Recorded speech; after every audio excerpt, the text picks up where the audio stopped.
accounting program here at Southern, where students would earn credits by the time they graduate high school. I did submit the application. It came back because I needed to add in more. Needed to add in every task grid item into the scope and sequence, which I did. We had to increase the number of hours, so we had to add a little bit more courses to it. So I did resubmit it, and I'm waiting to hear back from that. So it's just a couple revisions. It wasn't really anything major. We're still planning to go ahead with that for the beginning of this upcoming school year. The second item is the sixth grade social studies teachers and the fifth grade science teachers have asked for extra resources. So I actually have a call into Savas, which used to be Pearson, to see what kind of resources they have. And also I have a call into Studies Weekly, which is a company based in Utah. Sally Flaherty, I don't know if you remember, a few years ago, she worked for PDE and she came to Southern and she did a literacy assessment training for us. She was also the social studies chair for the Department of Education for Pennsylvania. She actually works for that company, so I had contacted her to see what kind of resources they had. Jeremy had called me back. I called him back, so we're kind of playing phone tag at this point, just to see what other types of resources the teachers can use in the classrooms for those types of things. Did they have any specific asks for resources? Not really anything specific.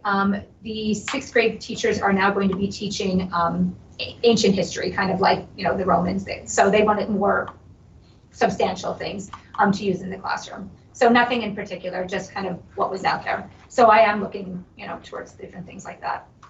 I did have, for the third item, we did have a meeting with the local community group a few weeks ago. They had concerns about changing our curriculum, and I explained at that time that we really aren't making any type of major changes to the curriculum. Our curriculum is based on the PA standards, the PA core and academic standards that are required by Pennsylvania. We do change, you know, a short story here and there, or we'll change a PowerPoint, or we'll change, you know, a digital resource that we use. But as far as the curriculum, that's pretty much standard, and we don't have any plans on changing anything major in those. Again, if we would, I explained to them that it would go to the school board, just like the reading series did in our math series. So if there's any kind of major changes, it would go through you guys first and have to be approved by the school board. I did sign up for the Educators Ag Institute, and actually funny that it's on the agenda today because I talked to Charlie Porter today. He gave me a call and he was like, I saw you signed up for that. And I said, yeah, so I got my box of materials today. Kristen Viskoskis is also signed up, and also Kelly Conyer is also signed up. He had mentioned those names to me as well. So the Ag Institute is the 28th, 29th, and 30th, and they're online. So it'll be easy to kind of just team in, which will be nice. And then we actually go visit a farm on July 1st. So I'll be visiting a farm and getting, you know, some on-ground education in that manner. So I'm really excited about that. It's things that I can hopefully share with the teachers when it's all said and done. I did meet after our last meeting. Josh had mentioned the AOPA curriculum. So Dr. Serafini and I and representatives from AOPA and also from the Bloomsburg Airport had met. We talked about it. It's a really neat curriculum. My only concern is a staff member to teach it. So at this point, I think this upcoming school year, we'll see what we can come up with. I think it would be fantastic because the kids could come out with, you know, to go toward a pilot's license and also a drone license, which I think is really interesting. The courses seemed really neat. We looked at the curriculum, but I don't know who we would have to teach it. So that's my only thing that we have to look for. And I talked to Mr. Becker about that. We threw some names around. We just have to see what scheduling looks like. And hopefully, you know, this school year we'll be able to try to figure that out. The application is due like the end of May. So if we can figure out a staff member this upcoming school year, we can apply for it before the end of next May. I just think it would be really cool. What are the staff member requirements? Really, there isn't a whole lot of requirements. We just need a body. And someone. Yeah, and we had thrown around one or two names that, you know, we're not ready to throw out yet, but okay. We just need to make sure there's room in schedules. That's the only thing, you know what I mean? So I really think it would be a great asset to the school. I think it would be really neat. I'm just concerned about who we can have to teach it. So that's the only problem we're having right now. The one thing with that program that I was most interested in was that they're super flexible with like, the way they'll outline it. They'll carve it out and say, this is 9th grade, 10th grade, 11th grade, 12th grade. But there's actually opportunities to kind of pick pieces out of it. Like if you wanted only to do like the commercial drone right, or something like but that. Again, there has to be a period in somebody's schedule for that to happen. happen. But anyway, and then as far as like the requirements or the qualifications to teach it, they were pretty clear that it's not necessarily something that has to be aligned with like a STEM professional, that it could be almost anyone. And the gentleman who runs the organization said in many circumstances they have PE teachers who are just freed up during the day who are actually able to teach it because, as he put it, you know, you don't need to be a science person. It's pretty much scripted. It's pretty much, yeah. But we just have to make sure that there's a period for somebody to do that. Are there courses that we already have, like currently offering, that like can at least be? Not really. No, it's its own curriculum. Okay. Yeah, but would be a good idea. I just didn't know if there was a way you could and get a maybe start on it. Right, and maybe that's something, if we use it at one of the 9th grade courses, maybe we might be able to adjust maybe some of our science curriculum, but we also have to make sure we teach our science standards. So we have to be careful that we're not skipping out on something that we are required to teach. So yeah, but I really do want to continue with it. I want to follow up with it, but we just have to make sure that we have a body that's able to teach that during the period. Sure. As far as summer school, so this is information that went out to our summer school teachers. Our summer school is basically the month of July, starts July 6th to the 29th. It's Monday through Thursday. The students come 8:30 to 11:30. The teachers are here 8 to 12. The K through 4 students are going to be doing a rotation. So they'll spend, and the schedule is on here, but they'll spend 45 minutes in math instruction, 45 minutes in ELA instruction, 45 minutes with Exact Path, which is basically a study island company that the students will take a diagnostic test in the beginning. It's an individualized, personalized learning path. So it'll kind of put them where they belong, and it'll work them through that. So they'll have 45 minutes of that. And then there's going to be a period where they're doing break-in skills. And by skills, we're looking at character education, we're looking at study skills, we're looking at social skills, that kind of deal. So they'll go 45 minutes through those rotations through all 4 of those. Grades 5 through 8 is based on their grade level. So 5th grade will be doing ELA and math instruction, 6th grade the same thing. And then 5th and 6th will also be getting time to do what's called an Ingenuity booster course. So in Ingenuity, which is our online cyber program that we used this past school year, the 5th and 6th grade students will take a diagnostic test, kind of like Exact Path. It'll put them on a learning path. So they'll be in a booster class as well. 7th, 8th, and then 9th through 12th is basically credit recovery. So if they failed a math course, that's what they'll be taking in the summer. If they failed an ELA course, that's what they'll be taking in the summer. And it's the focus on ELA and math for the summer. You can see down below, these were the preliminary numbers that I had as of Friday. We may have gained some today, I'm not really sure. They keep coming in. The deadline was June 25th. So we still may have students trickling in, but these were the numbers that we had so far. And if you want to pull up the summer schedule at the bottom there, Jim, that basically shows you the rotation for the elementary students, the K through 4 students. So while kindergarten is in one, like in math, 1st grade might be in ELA, 2nd might be in Exact Path, and 3rd and 4th might be in the break period. So this is a schedule that Mr. Fetterman came up with, which I thought worked really well. So each section will be 45 minutes of education. They'll be using a variety of different materials. We basically put math teachers in the math program. We put the ELA teachers in ELA. And then we do have some substitutes that are coming in to work for the summer. We put them into the digital programs. So I'm actually going to be meeting with them to kind of run them through that so they know how to work each of the digital tools that we have. So we may end up with more numbers. Right now we have a decent amount. 3rd and 4th, we had like 8 between the two of them. So they're actually working as a team. So they'll go 3rd and 4th graders will go together in the rotation schedule. What's the district's metric for determining whether or not we were successful? Well, what we're going to do is we'll give them, what we were thinking about doing was looking at maybe another DIBELS test when they're finished, just to kind of see where they fell. Also with the Ingenuity, they have to pass the course because it's a credit recovery course. So that's pretty cut and dry. Yeah. The non-Ingenuity stuff, is you think of another? I'm thinking that, or what we could do is maybe do like a pre-post test kind of thing. Mrs. Snyder actually has the data from when we tested the students at the end of May. So those are the skills that they're obviously lacking. We can look at the weaknesses there and then maybe test them again just in those specific pieces to see if they've improved. Girl Start Camp started today. We had 14 girls. We originally had 8. We sent another email. Mr. Fetterman sent another email out asking, if anybody else is interested. We ended up with 14. So there were 13 girls here today. One couldn't attend today. We had 2 staff members that they sent to us from Texas. The girls were so excited. I went in and I did put a picture up there. I took a picture of the group of the students with their, this is their t-shirt. I got a t-shirt too, which is very cool. So these are our girls. Miss Gabrielle is in the dark-haired one in the top black, and the dark-haired one in the top left corner is Miss Courtney, and Miss Gabrielle is in the bottom right corner. They were amazing with the girls. They made these, I walked in and they were, they made little buzz bots, they called them. They looked like little bristle things and they moved all over the place, and then they got to decorate them. So, you know, they look like ladybugs and they had bubbly eyes and stuff. But the girls were loving it. They, in fact, when they were leaving, I was walking them out today, they were like, do we have to leave now? I'm like, yeah, you get to come back tomorrow though. So they're very excited to come back tomorrow. So that's all this week, 9 through 2, 9:30 through 2. The students can start coming at 9, but the session actually starts at 9:30. And on Friday, they're having a showcase, what they're calling a showcase. So we've invited all the parents of the students and any of the board members that would like to come. At 1:30, we're going to have a showcase here. They want to have it outside, weather permitting. Hopefully it'll be a decent day. I already have 7 of the 14 families responded they are going to be here on Friday. I did send an email to the newspaper hoping that they could come and cover the story and, you know, talk to the girls. But they absolutely loved it today. They had a really great day. It was a lot of fun to see them. They were very, very excited. The Camp STEM, which is an online virtual camp, Mr. Roth is running.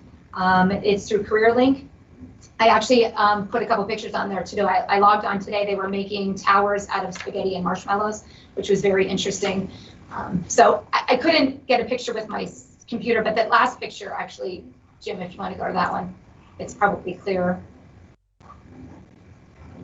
So this was just some of the towers that they had built with their spaghetti and their marshmallows. And I had just jumped in, you know, I was in and out basically because I was also checking on the girls down in the camp. But some of their towers were actually pretty neat. They are going to be building bridges, so we'll get some pictures of the bridges and things like that to share with you as well. But the 2 camps, the STEM camp ran all last week and is this week until Thursday. And that was for any student in grades 9 through 12. So we have 8 students in that session. Kindergartners usually outperform everybody else. Spaghetti much. I bet. Well, of course, yeah, it was funny because when we were on with them, you know, they were like, well, can we eat them now? Of course you would ask if you could eat the marshmallows. Do a lot more trial. Yeah. I'm like, you got to save the marshmallows so you build the tower, then you can eat them all.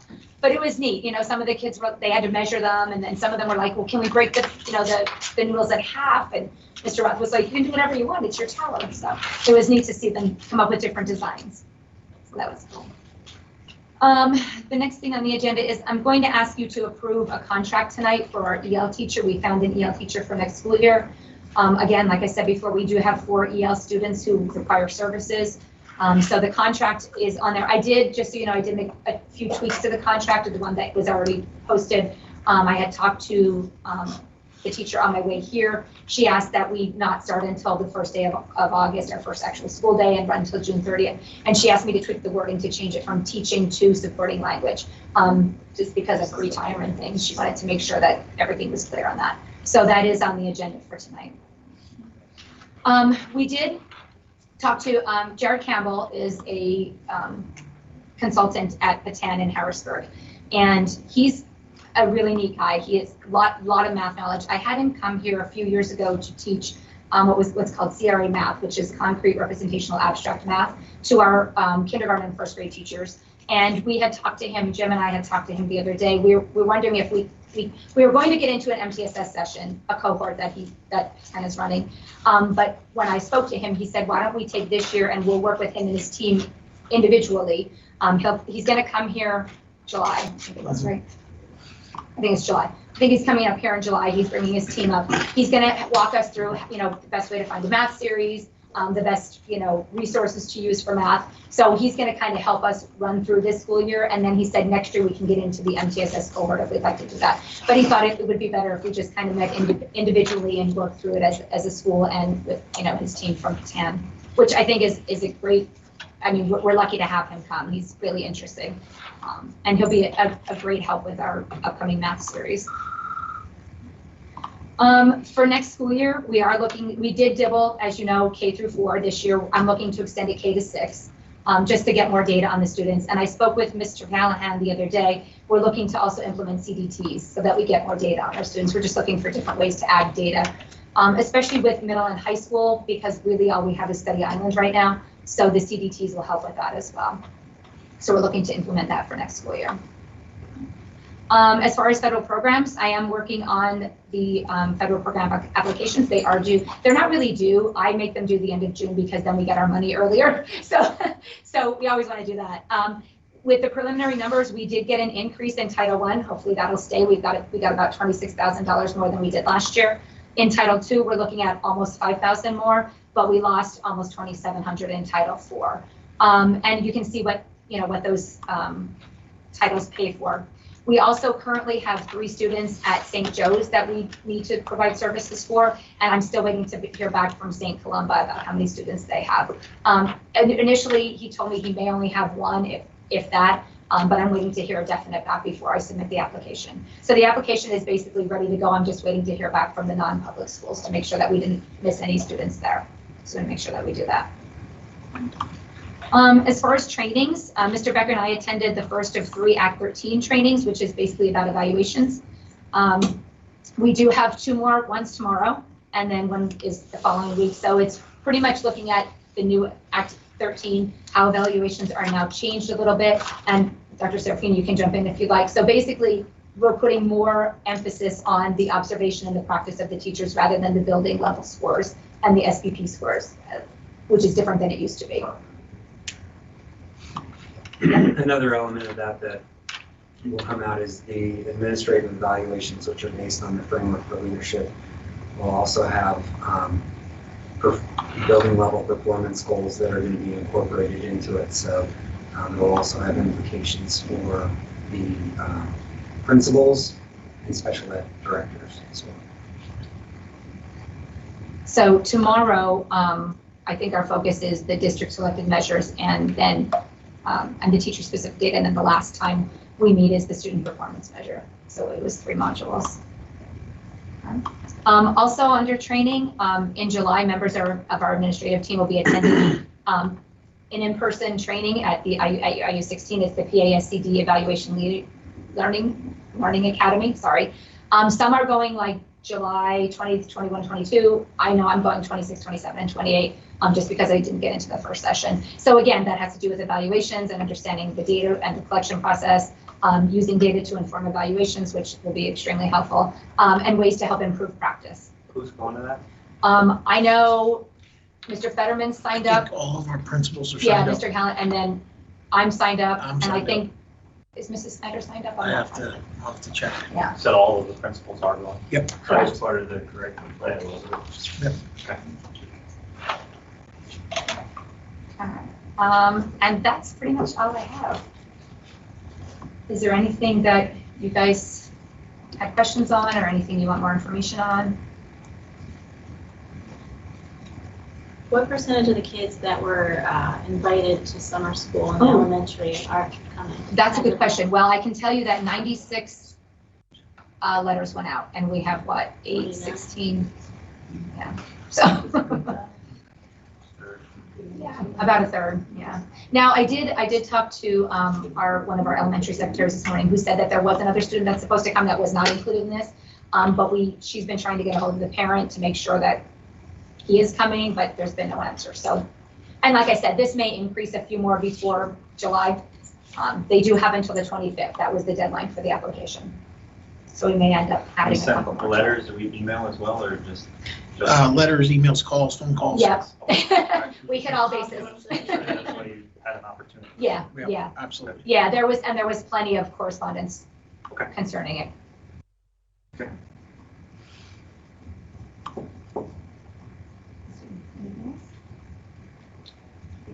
I get it? You got it. I'm happy to see the evaluations change. Yeah, I think we were hitting on that before before it even came down. it came down. Mhm. There was that it's major on that. We were hitting on that Right. last year, that need to be changed. Right. And we had talked at our admin meeting about, building level goals and district goals and personal goals. So. Yeah. Glad to see it. One of my personal goals is to get the agenda out Friday before. Right, please get the agenda out on Friday. Here's my thing. I'm always afraid to make it live, and then I change things. So then I get worried that I change things, but it's better to have the basis out. Change it, I just want people to have a chance to see it. Yeah. And I will be bouncing around back to the Girls Start camp. I told them I was going to come every day and take pictures. I've been sending pictures to the parents I have a parent group that I send all the pictures out to, so they got the group picture today. I did take some of them playing with their little buzz bots, they call them, but I didn't send them out to the parents yet. I'll send those out tomorrow. Are they all Southern students? They are, yeah, they are all. Really neat girls too, they're sweet. They were so excited to see each other, it was hysterical. Oh, she's here. But yeah, they were having a very good time. Very good time. So that was really worth it. And the instructors that are here, Courtney and Gabriella, told me that last week they were at school, they only had 6 kids. So they were like, this is a huge group. And I was like, we wanted more, but they were thrilled to have 14 instead of 6. So.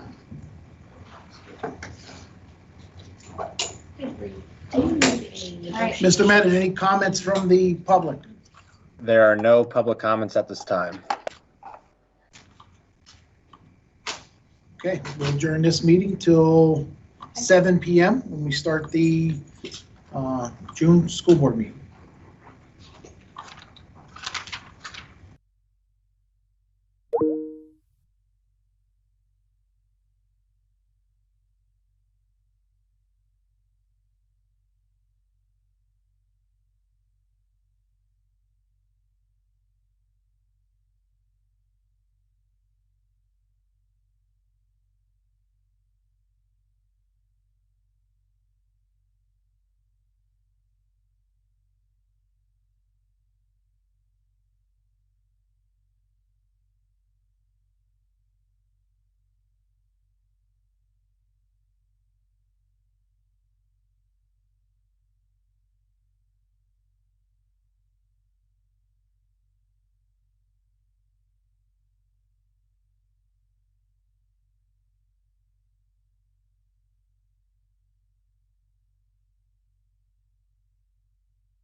Got it. Is Brandon on? We are now live on YouTube. All right. Thank you, everybody. All right, good evening, everybody. Welcome to our June 21st school board meeting. Will you please rise for the Pledge of Allegiance? I pledge allegiance to the flag of the United States of America and to the republic for which it stands, one nation, under God, indivisible, with liberty and justice for all. Can we have roll call, please? Cindy Brassington. Present. Drew Hampton. Here. Josh Hoagland. Greg Clevon. Present. Brianna Majeski. Present. Josh Majeski. Here. Tony Serafini. Here. Tim Vogt. Here. Eli Emsel. Present. 8 members present. All right, we'll move right to the superintendent's report. We'll get to the agenda hearing period before we vote on agenda. Okay, thank you. Couple brief items. First thing is, we got a request from Fox 56 to televise our first home football game was with Berwick. We have allowed this in the past. The reason I bring this to you, we have a number of new board members and let you know what we've done to see if we're going to continue doing the same things. We would lose some admission fees, but in the past it's thought that our student athletes being on television is a positive for our school and for the students. So that's kind of why we allowed it. So that's kind of our plan, what we would do moving forward. I think we would lose some. I still think we'll get a great crowd. It would have more of effect if it was in November, where cold weather, people would stay home and watch TV. This is August. It's going to be, nice out, and I still think it's good exposure for our kids. Okay. Next thing is a couple things coming down from the state. The first thing is health and safety plan. And again, I put these up so the public could see what we need to approve by the end of July. The first one's health and safety plan. And again, it's very simple, not like last year's where there's going to be, last year we had to form a committee, we had many meetings and figuring out what we're going to do. And there was constant change in guidance throughout the summer and then throughout the school year. This one's very simple in its design. It's there for anyone to look at. Again, I can pull it up quickly, but again, this is just a template that is, and anyone can look at it and see what the schools are needed to put together. It's very simple in its origin and what we have to put together. Okay. CDC hasn't revised their guidance yet for the next school year. They really haven't put too much out, other than the ending in the masking on the 28th of June. So that's what we'll have to, and then the emergency instructional time. Code 520.1 allows schools to call emergency virtual days. And we will figure out or put together, again, it's a very simple plan. They're even have it together. It's basically saying that we will do 180 school days. And if we have to go virtual, what we'll do, well, again, laptops are given out to all students. We'll very much like this year, but we will be doing a, we're going to follow the regular school schedule while in the virtual platform. Because again, our whole plan is to be in person and live in person with all students.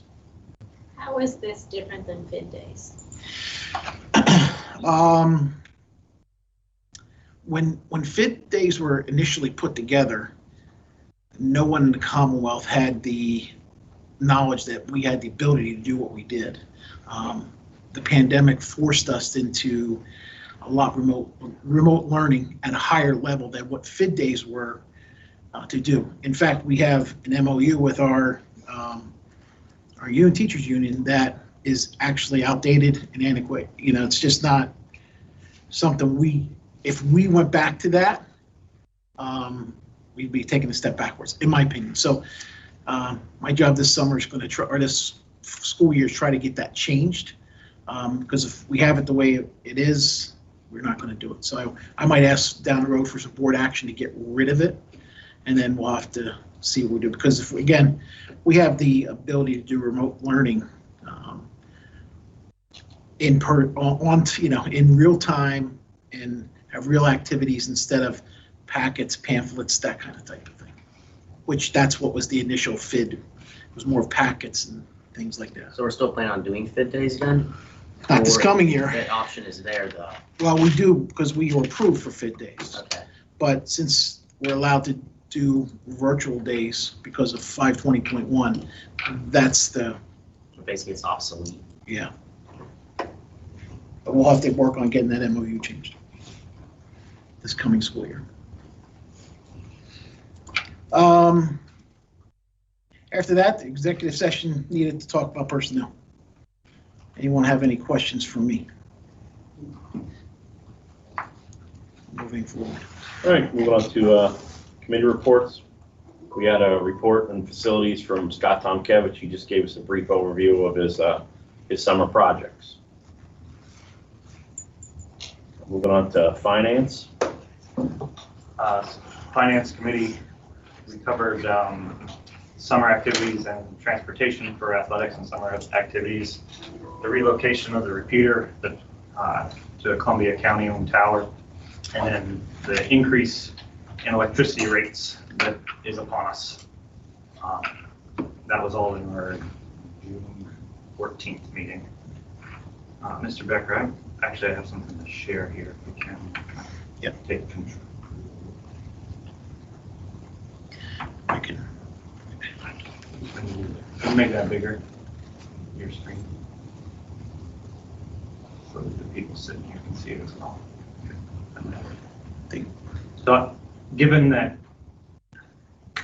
the budget was now passed, I just wanted to quickly recap some of the stuff that we did this year that got us to where we were, right? So these are all the big things that the board and the administration undertook throughout the year, really the last 12 months, to kind of right-size the direction that the district's headed in with finances. So some of these are not directly, weren't taken for the purpose of fixing the budget, but obviously had major impacts. So health insurance provider switch that started end of last year and was an ongoing negotiation with the teachers, which also rolled into a new teacher's contract. We completed the negotiations for the ASME contract and just approved that. So now we have extended both contracts and don't have to revisit those in any time in the near future. So we have some certainty on where wages are going. And when we look at our budget, by far the largest single line item is wages, right? Something like 18 million out of the $23 million budget is teachers' wages and staff wages. So really solid move there. The health insurance switch as well. We provided a lot of data on that as far as the savings and all of that. You can go back and look at those things. But also just completed the enrollment study earlier this spring and right-sized our staffing as a result of that. This one was not for the purpose of driving improvements in the budget. This was to get our staffing set to the right levels based on declining enrollment that we see now and what's coming. But it still had a huge impact on the budget. Obviously, we eliminated 7, is that correct? 7 roles altogether through either attrition or furloughs earlier this year. We settled the dispute with Fullington that arose at the end of last year related to payments for busing during the COVID period when we were shut down. And then also came out of that with a contract revision that was more beneficial to the district. Not only the savings from the dispute settlement, but also the contract revision. And then the big parts here are these last ones, right? So the ones above gave us, very clear wins this year in the budget, but we are now actually looking at the fact that, hey, there's going to be capital expenses that come up in the future, and maybe we should start planning for them if we know about it. The turf is a really good example, replacement of the turf. We hadn't really put anything aside for that. We know it's going to cost us $700,000 in about 10 years. So rather than just assuming that it'll magically take care of itself when the time comes or have to borrow at that point, we started setting aside funds in the budget for projects like that as we move forward, so that it's not a one and done, okay, now we need to borrow a bunch of money to make this work. Actually start planning here, which sounds like something that should be common sense, but just wasn't part of the cycle, because when you can remove something from the budget so that you can make it look better, you naturally do that if you don't have a process in place to force yourself to do that. The other parts here, we actively implemented a zero-based budgeting approach this year. And I let the administration speak to the impact that that has had on how we proceed, but I think that's completely different than anything that was undertaken before. And that's really just give us a starting budget that assumes no tax increase and is balanced, right? And then we see what that looks like and go from there, whether or not we can maintain that, whether we have to cut something, whether we need to increase taxes if we're willing to make those trade-offs. But at least from a starting point, we start with, hey, let's try to do this without a tax increase, which is a completely different approach than I think has ever been taken before here. That's my understanding, right? And I think the zero-based budget, as Josh said, gives you a clear look at where we're at, where we need to go, what we need to do, and it gives us good information to make sound decisions. And then as part of that, right, this 5 to 10 year projection, right? So we've been focused really on the 5-year, and then we look at, okay, where does this roll up in 10 years, right? So all of the things that we talked about above have an impact on budget projections as we move multiple years out. And until this past year, I don't think we looked out beyond the next year or possibly the year after that. So you can't right the ship if you don't pay attention to anything other than what's right in front of you, right? You got to pay attention to what's coming.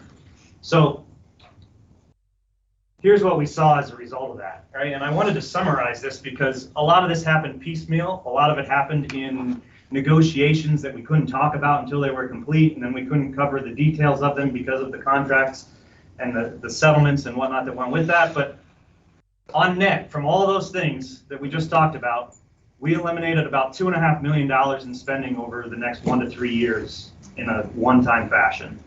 And then on top of that, there's an additional 500, it's actually more like 600 or 700K, but I don't want to take credit for more than I could justify. There's about $500,000 a year in recurring savings that are now in place going forward, right? On top of that $2.5 million that we're talking about for the distinct short period of time, right? This year, and I'd be happy to be challenged on this, but from all the data we could find, this is the first time in at least a decade that this budget was actually balanced without needing a tax increase. We got to a balanced budget without a tax increase. And Tim, you can correct me if I'm wrong. I think every year before we've done a tax increase, it's been at the Act 1 limit. Or we filed for exceptions. To go and above went over the act. Right. So this is the first time we've not raised taxes to the maximum. Right. So, and we didn't have to raise them at all to balance the budget, right? We did raise taxes, less than the limit, but we raised taxes because we have this VOTEC project that started as a $37 million project that was going to cost us $5 to $6 million for our share. And through work with the other members of the JOC, the other sending districts, and the VOTEC administration, that project has been refined in scope and brought down to here's what absolutely has to happen to bring the building into safety and current code compliance, and give us a suitable building for the trades instruction. So that reduced our portion from $5 million down to about $2 million in the project. And with this tax increase, we end up with a surplus this year that can go towards that $2 million spend, including we can look at using some of our savings, the surplus, and then probably have to borrow some portion of that. But the whole intent here was to minimize the need to borrow, because we already have $2 million a year in our budget for debt service for existing projects that we've undertaken in the past, and have 20 years of $2 million payments to pay them off still. So to go and borrow another $2 million on top of that, if we don't have to, just prolongs this need to keep raising taxes every year to just make it work. So right now, the way it looks, and next month's finance meeting is where we actually discuss what we need to borrow or how we're going to make it actually work for the project. But it looks like we can minimize the amount we need to borrow at this point by doing this and a combination of other, At least not. at least not have to borrow the full amount. So all of that, right? But I wanted to re-emphasize the bottom point there. This is the most important part. So like we've done all these things and that's great. And it looks like we're, headed in the right direction, but all that goes away if we move away from this, hey, we have a fixed amount of money to work with. If you just assume that there's always more to spend, it doesn't work. So I think this is probably the biggest and most important thing for the future finance health of the district is this zero-based budgeting approach. It doesn't mean that we won't have to raise taxes. It doesn't mean that the budget's not going to grow. It's going to grow. Just by inflation, we have to keep pace. But at least we start from a point of, hey, what if we didn't? And what are the actual trade-offs? And then those are real discussions that are had in public forum with public input, and the community can have a say in what comes and what goes and what works and what doesn't. So I just wanted to recap all of that because even when I sat down to think about these numbers, this $2.5 million and the $500 or $600K a year in additional savings, I had to go back and look to put it all together to figure out what the numbers were. So I figured that anybody who wasn't paying close attention probably hasn't seen that. But the really good thing that COVID forced upon us is there's also 12 or 16 months now of many, many board meetings available to go back and review and listen to the conversations and the outright arguments on some of them about what spending should look like and tax increases and not tax increases. And Jim missed his vacation last year because we didn't pass a budget on time on having those arguments about changing the mentality and approach. And we've come a hell of a long way in 12 months while doing whatever the balancing act was with COVID and trying to figure out virtual instruction and everything else. Half the board turned over in the middle of that. There's a lot that was going on, so I by no means is, like, we still haven't not increased taxes. If we look back, we have increased taxes as far back, every year as far back as we can find. Like no one remembers a time where we didn't increase taxes every year, right? This puts us on the path to maybe get there, hopefully next year, if not the following. But at least that's my goal. Anybody else have any comment on any of that? No, thanks, Josh. Okay. I'll stop sharing. Tony? Policy? The last policy committee meeting, June 14th, we reviewed and discussed a few different policies. Policy 800.1, that was just a policy which updated some of what we had in place that would allow us to carry out business, signing things electronically, things like that. Second one was policy 816, that was our district social media policy. And that outlines some process and standards for approval and the use of our social media accounts. And then the third one that we had looked into was policy 916, and that was a volunteer policy which addressed a senior tax incentive for certain volunteer type opportunities that might be something that we might be looking into putting in place in the district. Other than that, that's it. All right, thank you. Botek? Sure. Not a whole lot more, I guess, to discuss from last time even, but the current stage we are in the process for the building project is getting approval from the different sending districts. The two that I know per the last JOC meeting that did vote on it was Berwick and Millville. Berwick did approve the project, Millville downvoted it. And so we did have a discussion on, what happens if it's not approved by everybody, at which point our solicitor suggested that they will probably operate the same way we do our normal budget, in that it requires 4 of the 6 sending schools and a certain proportion of the members of all the districts on their boards. So there is more work that Ken and Tony are doing to try and invite Millville out to look at the facilities. I know I sound like a broken record when I say it, this project is really well past due. There is a lot of just infrastructure, a lot of infrastructure needs at the school, and this project is truly bare bones with it. In terms of, not enough class size in the buildings, not enough, just a lot of even like not ADA compliant, different roofing needs. There's just a lot of work that needs to be done to that school that has been overlooked for far too long. And, as we talk about finances, it's not lost on me that, this project is considerable. It is the reason why we're doing a tax increase. However, it's, I believe that this is necessary, and ideally we can kind of work it out that, we can still improve the long-term health and viability, the financial health and viability of the district, even while still maintaining our commitment to VOTEC. And it's been talked about before here at these meetings as well, but, we have, we've talked about declining enrollment. However, VOTEC is actually seeing increased enrollment. Even during this pandemic year, they've already had, I don't know, Drew, if you remember the number of applications, but, this year it was slightly down. Last year they had record number of applications. I think they had almost 270 applications last year for 175 openings. And this year they're around 210. And from what he chalked it up as, is the big thing is they didn't have the open house. They weren't allowed to really come into places and talk to anybody or discuss anything with anything. So this is all just going by kids that wanted to go there, kids that were thinking about it may not have gone there, and they're trying to still get out and then be able to reach some of the students.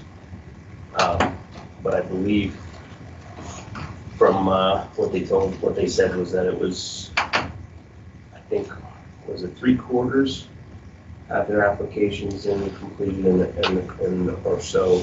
I think even more than that. It was really high. Have been accepted and already are enrolled into it. And then major changes, they're doing it online now, which has been, I guess, has worked out really well. So it's actually facilitated a quicker process of getting students enrolled and started for the year. But yeah, so there's that. And then additionally, I am chairing the new personnel committee at the board, for the board, VOTEC. There are a number of concerns and issues that have been raised between the faculty, the administration, and the board that we hope to really work out come the start of the new school year here. So as that develops over the coming months, we'll be providing updates that we can with that. And I think that's about it. Just to tag along, Millville already had scheduled. I think they voted it 6-2, if I remember right, what vote was, and I believe that the 6 members wanted a little bit more information on making sure that it was not wants that were happening, that it was actual needs on the improvement of the facilities to make sure that it wasn't frivolous by any means. I think that was the main concern for what we got out of the meeting. Do we have a deadline for when we need to vote by? So they wanted it by July. July was their deadline that they wanted. Well, they wanted all the descending districts to vote by June, so that way July could be their move on. And we're waiting on the rest of the districts. If Millville doesn't approve, it doesn't necessarily mean that it doesn't go forth. Again, 4 descending districts have to have a majority, and the majority of the voting members have to also. And I forget whether it's 3/4 or what the percentage is. So just like their budget, it's not a necessity for Millville. The rest of the descending districts who are still voting this month, and enough board members, and enough board members overall to pass it, so that way it can move forward. But there's still anybody that votes against it. Ken Greider and Tony and any of the administration team, I believe, up there are trying to reach out to them so that they can come visit the school and actually see what needs to be improved. I think it's very eye-opening to actually see it in person. My eyes were opened quite largely by what needs to be done up there. Yeah, they had a slew of meetings scheduled that week even to meet with the different board members that they didn't necessarily get to touch base with on the facility. And, I think even for other members of our board here, and even I'm sure, just, reach out to Ken and Tony and look at the facility, you can have, it really is eye-opening what they do and what the students do given what they have. So, unfortunately, this is being tossed in during this pandemic year. That's been absolutely crazy for everybody. And I completely sympathize with, why are we raising taxes during the past, because of, during this COVID year. But again, I think, this is a very needed project. So I think that's all I have here from the VOTEC here, so. All right, moving on to activities. We met last week with the spring coaches. Just had a briefing on how their seasons went and the needs for their upcoming year. Curriculum, instruction, and assessment. We met right before this meeting. Steph gave us updates on the accounting program of study that we had talked about a few meetings ago. That's sitting with PDE, and she expects it to be approved for the start of the school year. Discussed the AOPA curriculum. Tony, through the IU, helped us start having a conversation about that would give our students in high school an opportunity to do something a little bit different that could ultimately get them ready for their pilot's license or drone operator license when they're done. That will probably be something that is worked on throughout the year and thought about for the following school year. Summer school, the deadline to apply is the end of this week. There's 29 kids in the elementary school signed up right now. That's a third of the students that were invited. There's 40 in the middle school and then 19 students in the high school who are doing credit recovery. Girl Start and Camp STEM are both underway. Girl Start for the elementary school and Camp STEM for the high school, I believe. Talked about increasing the use of DIBELS, which is the screener that was used for K through 4 last year for K through 6, just to get some additional data. Title I, II, and 4 annual applications are underway. And then in the training, talked about Act 13 and Act 82 trainings that Jim and Steph and some other members of the administration are going to talk about the new evaluation tool from the state for teachers and for administrators. I know that's something that has been a conversation on this board for the last year. And as we move into a more traditional school year next year, I think is going to be a significant focus of our energy. So we're happy that you guys are undertaking that opportunity in the summer to put us in a good position to be effective with that in the fall. That's all we've got. Negotiations personnel. So I don't have anything to report. Great, CSIU. CSIU, we had a meeting this past Wednesday. 26 people attended. Unfortunately, only 8 of the board members attended. There was no quorum, so the meeting was postponed until this Wednesday, and they have a lot of financial decisions to make there with different programs. I assume they didn't get into it. I'll find out this Wednesday's meeting. Sorry, but that's the way it went. And, I was disappointed that all those people showed up to basically do nothing at the CSIU. All right, this time we'll move on to the agenda hearing period. The purpose of the agenda hearing period is to permit residents in the audience to make a statement to the board of directors on action items on the agenda. At this time, we will accept comments from district residents and/or district property owners on action items on the agenda via Microsoft Forms, or if you are present. If you are a district resident or property owner would like to make a comment on an action item, please access the public comment form by clicking in the board docs area on the district's Facebook page or the district website. So at this time, is there any comments? We'll start What's with on the agenda? What is the agenda? I just have a question. Is there anything in place from the state as far as assessing how the students were affected last year from COVID and the doing the virtual versus being in the classroom? Is there anything in place? Are they talking anything? Anything from the state? You're Yeah, saying as far as they're how it affected the students. they're putting it on the school districts to do assessments to see where the kids are. And we have done it. George Samuels, And your place of residence? 593 B River Hill Drive. Get it? My thought would be with the PSSAs and Keystones that down the road, once that data comes back, that they'll use that at the state There's level nothing to look at specific it. from the state, but we did some testing in-house to see, and that's how we came up with the invites to the summer program. And we're also looking to do that again for the fall. We're looking at probably having some type of after school for students who need extra help. I was just wondering if they were, going to try to come up with, I don't know, maybe this is too optimistic, but coming up with a test that to see how it affected kids from But we a psychological standpoint. Oh, yeah, no, we do standardized tests like PSSA. I mean, standardized tests too. Yeah. tested too, but- Yeah, they're academic more than, Okay, yeah. all right. Does anybody else have comments on the agenda? Mr. Madden, do you have any comments? As of right now, Mr. Vogt, I do not.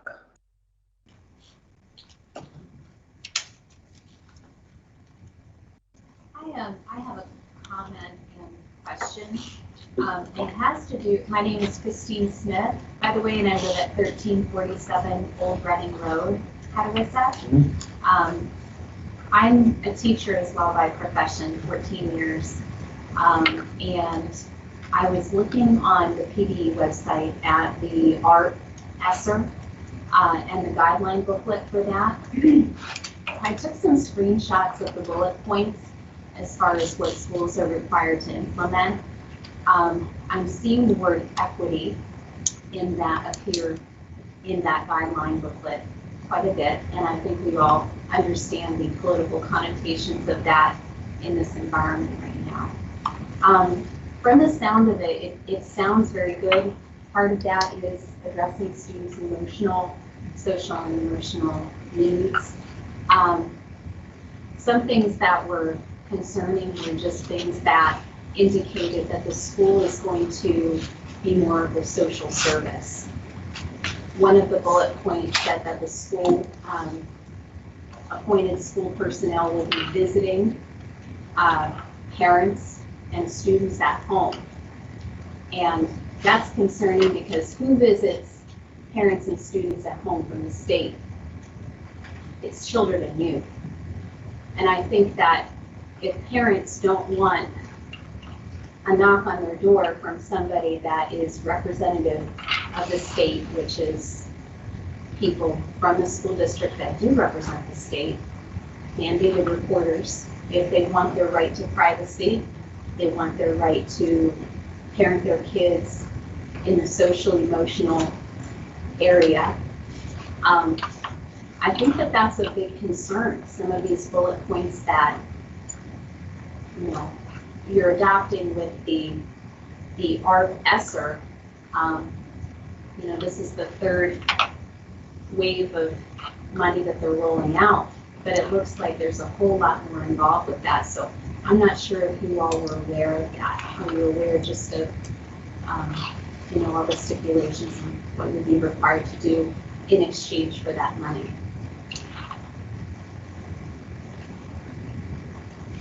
You want me to? Yes. In fact, I've looked at that PD website and I encourage everybody to look at it. Some of them are guidelines, some of them are recommendations. We're going to follow the guidelines the best we can. I think it's a windfall, this money. It's going to help us out both with credit recovery, academic recovery, and also it's going to, we hope to work it would help our budget a little bit so we can do things that we need to do down the line. Some schools are doing HVAC improvements, that type of thing. Just in the recent past, we have done HVAC improvements, and that's part of the debt service that we're paying, the $2 million that Josh talked about in the past, recent past. So some of those needs aren't for us right now. So we're going to be looking at our needs and we're adjusting these funds to meet our needs. I think one of the big things there is we're in a very different position than a lot of schools because we had so much in-person time, and we made it a point right from the beginning to be in person and offer that as much as we could throughout last year, where there were some districts who didn't have any in-person learning until January or February. And then when you look nationally, there's some schools that aren't back yet even, right? So a lot of that outreach and go to the homes is a little different for broader for communities that were affected differently than we are. We're still seeing students are still seeing mandatory reporting personnel and that kind of stuff on a regular basis. I don't think there's any. Should make any change on that. Many of the things that are outlined in there are what they would refer to as allowable expenses. I mean, the key word is It's allowable. not necessary. It's Yeah. not. Not mandated, not required. I mean, there might be some things that are buried in there that are, but as far as I'm aware, I mean, there's nothing that, suggests, or even reference would be, that would be a requirement. Like Mr. Becker said, Josh said, there are many things that are considered allowable expenses. And one thing that surfaced throughout all of this was that this event had a significant impact on the social and emotional well-being of students, but not only students, but also staff, because staff have kind of dealt with that particular circumstances as well.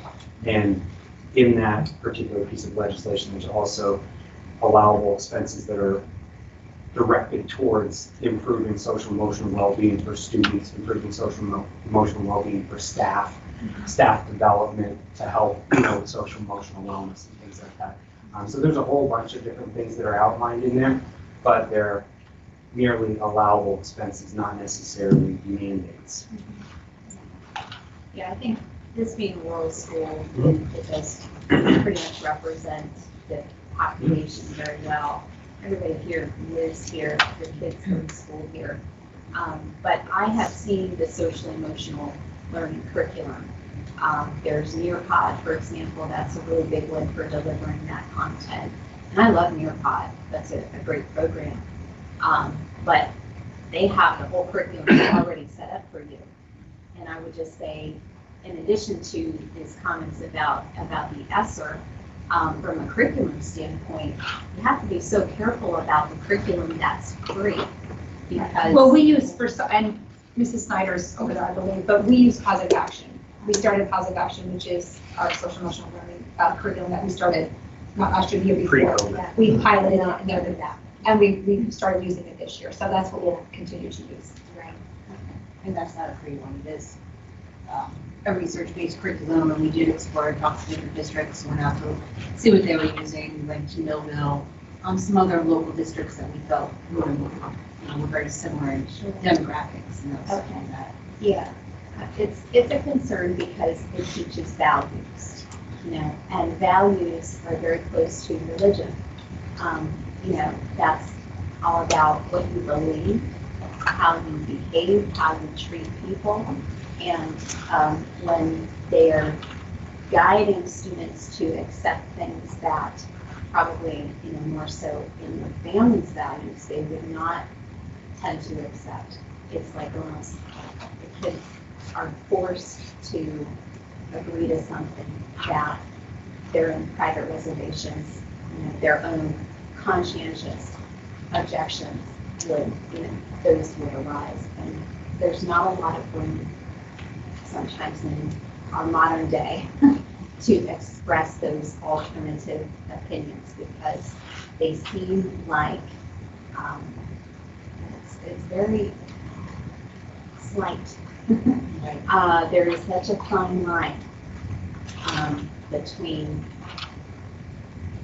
talking to kids about their emotional and mental well-being and then counseling them on their values and their very strongly held beliefs. And so that's a concern too.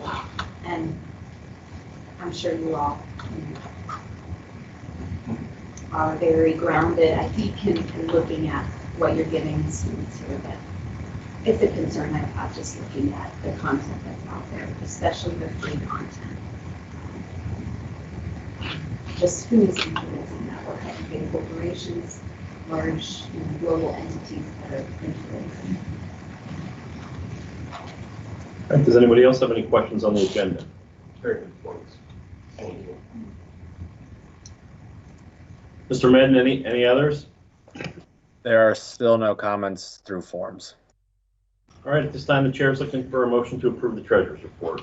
In the house. Motion by Greg, second by Josh. Any discussion? All those in favor say aye. Aye. Those opposed? All right, moving on to minutes and invoices. Can we do those two as a block? This time the chair is looking for A motion to approve minutes and invoices. I have a question on the invoices. Well, hold on. Do we have a motion? Yeah, so moved. Motion by Josh, second.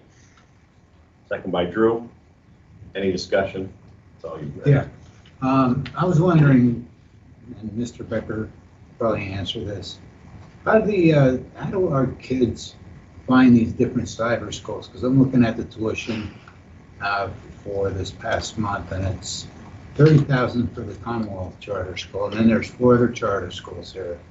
PA Cyber Charter, PA Leadership Charter School, Reach Cyber Charter School, and Susquehanna, and I guess Stetzer Cyber School.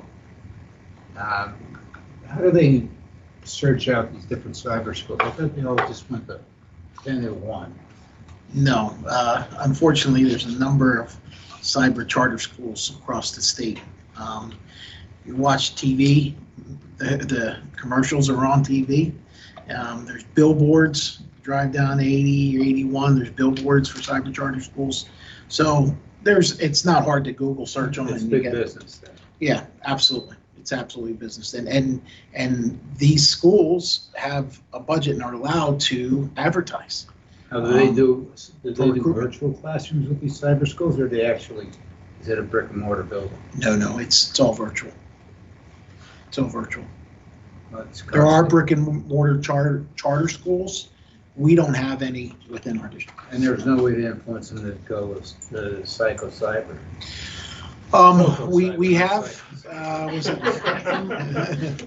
SoCo Cyber. We actually, we did our own recruiting last year when the pandemic started, and we have a good number of students go to our cyber school. Last month, we reached out to every kid we have in cyber school, left messages, and we're going to continue to contact. We were fortunate to be able to bring some back into the fold. Good. Come back here, or actually look at our cyber school. Some haven't answered our calls, some won't take our call. So, but we're going to continue. We may do a home visit for some that we're getting no answer to, Yeah. and it's mainly a check to see if these people still live in our district. That's another thing I was going to ask. If they could just sign up and say, I live in Southern Yeah, School District. and if you come to school here, you have to provide, a deed, a Right. lease, and a utility bill, not just the deed or lease. You need to also provide a utility bill so that it proves that you live here, but there's no verification for this whatsoever, and we've had Several that we found out more that than one. weren't living here Yeah. and we were paying for.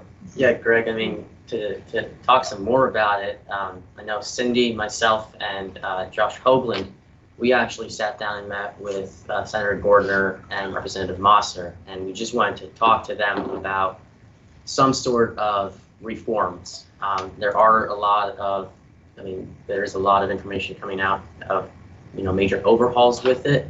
However, it seems little political will in Harrisburg to actually get much done. So it puts a lot of it, this is something that, we're going to reject this and the state's still going to take it out anyways. We don't have control over it. So This was, back in the day, this was Governor Corbett's big thing, was charter schools. yeah, and there's nothing wrong with school choice. There's nothing, I think, we can have school choice and, that's okay. But, one of the big issues that we raised is, especially for these cyber charter schools, we have to post a budget. We have to get through the budget approval process, all these things. They don't necessarily have to do that. Additionally, they're different than normal brick and mortar institutions, whereas we have, support staff and, facilities to maintain, they don't.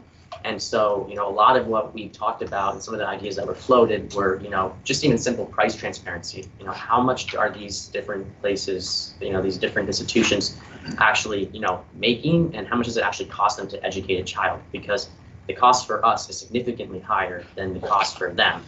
And that, I think simple price. And they charge more, yeah. And simple price transparency is a big step. They can charge whatever they want, and they don't have to answer to anybody for the education. There's very they little provide. accountability. Yeah. Which is different than a brick and mortar charter school. Like if there was a physical charter school in our district, we have to approve. The board would have to approve that This charter. board would approve the existence of that charter school. We have no control over anything they do. And Representative Mosser talked about, and I think, he was willing to engage the board and, talk more about this. He would like to, over the next couple of years, potentially look into some sort of, a lot of what has been focused on in the reform has been targeting both, cyber and brick and mortar charter schools and lumping them all in together. But, we have to recognize that they do operate differently. They do, function differently. And so, maybe looking at this just from a cyber charter school perspective and how we can go about, at the very least, making it a bit more of an even playing field, because a lot of the ways that they can compete and, a lot of the things that they do, we just don't have the flexibility to do that. And he's even talked about, I don't know if he reached out to Jim about, different waivers in terms of, some of the hurdles that, we have to jump through that they don't necessarily have to do. Has anybody ever been suspended or expelled from a charter school? I bet not. The other thing I don't understand is, if they go to Southern, a brick and mortar school, doesn't matter if it's Southern or any other school, they can actually go in and request a conference with the teacher. They can't do that with a cyber school. They can research the teacher's background. Does he or she have a master's degree? How efficient is she? How productive is she? What's the grade point average in her class? Whatever. With cyber schools, you might be getting somebody that's not even qualified to teach the class. I don't think the state Department of Education really looks into it like they would a school district.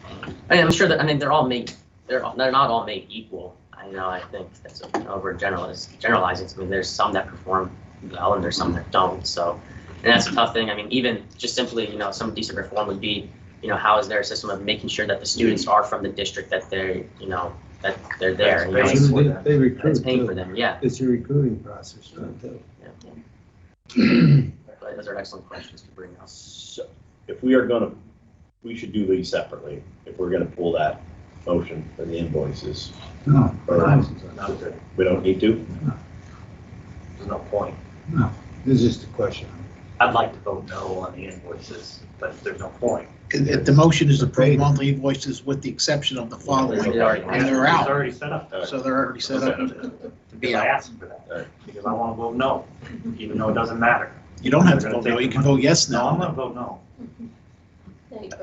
A no would be, I'm gonna vote yes, to get my. No, yes, or yes, and yes. Yes. That's Double no, negative. Because I have no idea. I'm gonna vote to not approve those invoices related to cyber. Vote yes to not approve. What's going on for us? yeah, vote yes to not approve. Right. So we're ready. Yep. All those in favor say aye. Aye. Those opposed? 8-0. Moving on to items fiscal. There's quite a few on here.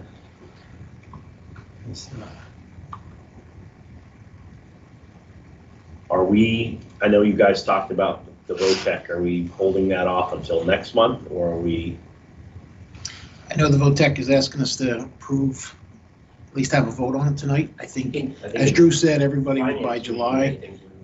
Yeah, I think most. Vote on it tonight. If you want to pull it out, we can. No. Make sure I just want to make sure we're all good with it. All the schools will be voting on it by the end of the month at least. Yeah. I think all by the end of this week. Click on it. That motion. Number 11, financial commitment to exceed, not to exceed $2 million for the CLD ABPS facility. And that's the first one. And then the second one is the 10%. Yep. And then the last one is the remaining 30 days after awarding the contract. So then my question is, are we voting these as a block, or do you want any of it pulled out? We're good? I'm good as well.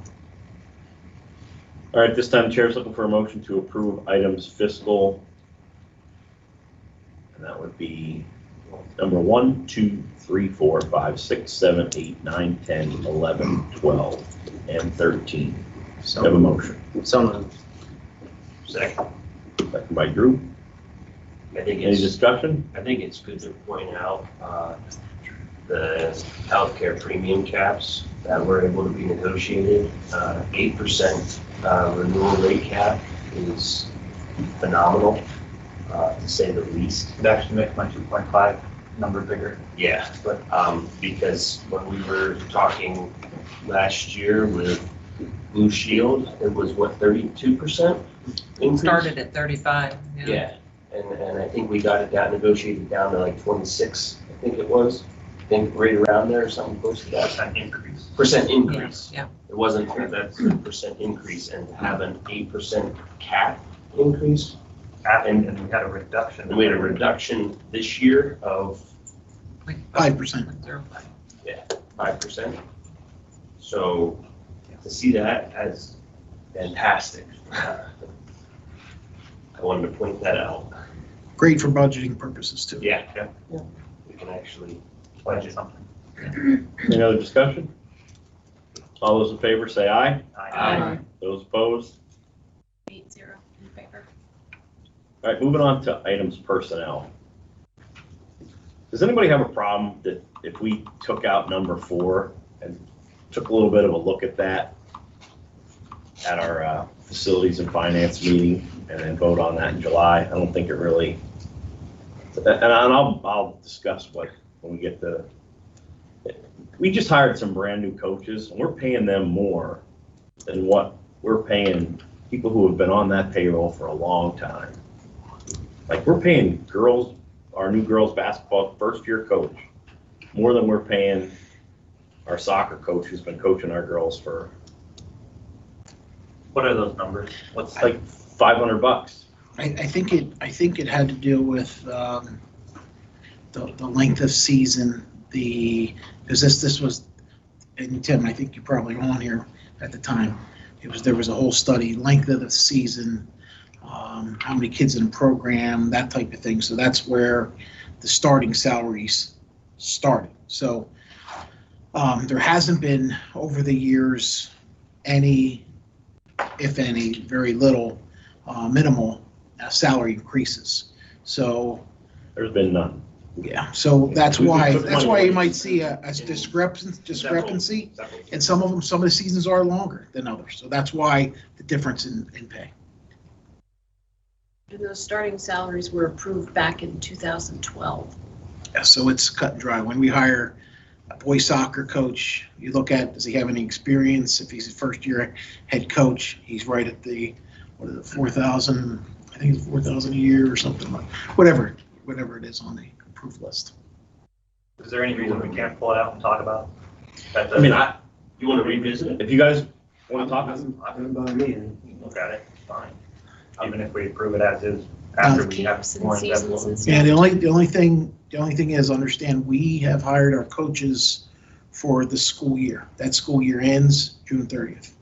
So some of if we don't rehire, then we'll have no coaches until the So we ninth. do have to approve it. yeah. Yeah, I mean, To cover camps and things like that. But I think even if we approve this, I think we should look at it. So for the next activities Okay. committee. I mean, you can prove it if you want to make any adjustments to it, you can. Okay. Come back and look at I it see. later. I say we put that on the agenda for activities. All right. Yeah. Sounds good. All right, then we'll leave it on. At this time, Chair's looking for a motion to approve items personnel number 1, 2, 3, 4, 5, 6. Motion. Motion by Greg, second. Second. Second by Eli. Any discussion? All those in favor say aye. Aye. Those opposed? 8-0. Moving on to policy and programs. Anybody need to get any of these pulled out, or can we both in the block?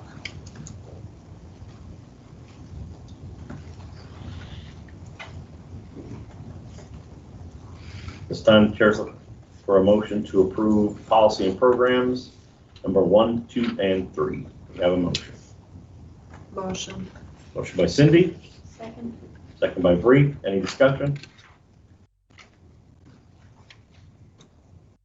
All those in favor say aye. Aye. Those opposed? 8-0 in favor. This time, any board comment? Just want to thank Josh for putting that little presentation together. Mr. Vogt, I'd like to, if you give me a second, I'd like to thank Sarah Nouse for her 28 years. We were actually hired together at the same board meeting. She's been a great asset to our district. We wish her well. I'd like to also thank Denise for her over 25 years of service. This is going to be her last board meeting, and she has taught me a lot over You the smiling last, too much for that board meeting comment. over this last, year and a half. And, just when you think you know some things, you don't know, you realize you don't know what you don't know. And, I'm going to miss her, but she keeps telling me she's only a phone call away. So Not moving anywhere. I appreciate Around the that. corner. So I wish you nothing but health and wellness and Thank you. good luck. Thank you. Yeah, Thank you. Thank you. And I'll reiterate that, thank you for your service, and I've worked with you for just the past 9 months, but it's been a real Well, it's pleasure. your foundation. That's true, yeah, so I appreciate your service, and then also just wanted to, say thank you to the anonymous donation for the lunches as well. Yeah, That's that's great. awesome. $110. Yep. Anything helps, so thank you. Any public comment? Yes, I have a comment, Your name. couple comments Your name, actually. please. My name is Michelle Conway. I'm at 11 Sycamore Street in Lewisburg. Thank you. A letter went out, email went out actually with a letter attached to the parents and to the students. And the letter was from Geisinger that was attached, and I have an issue with it going to the students. It's telling the students that the vaccine is actually safe and telling them that they should be, getting this shot. I have a problem with that because I think that's a parent a concern and not a student's. I don't think the student should have received this letter. I also feel like, are people aware that this shot is actually a gene therapy? It's not a shot, and that the dangers of this shot are causing myocarditis and pericarditis in children, actually ages 30 and younger, and that there can be permanent heart damage in young children in this shot. And a child that is 12 years old that has a healthy heart can change it to a frail 70-year-old overnight.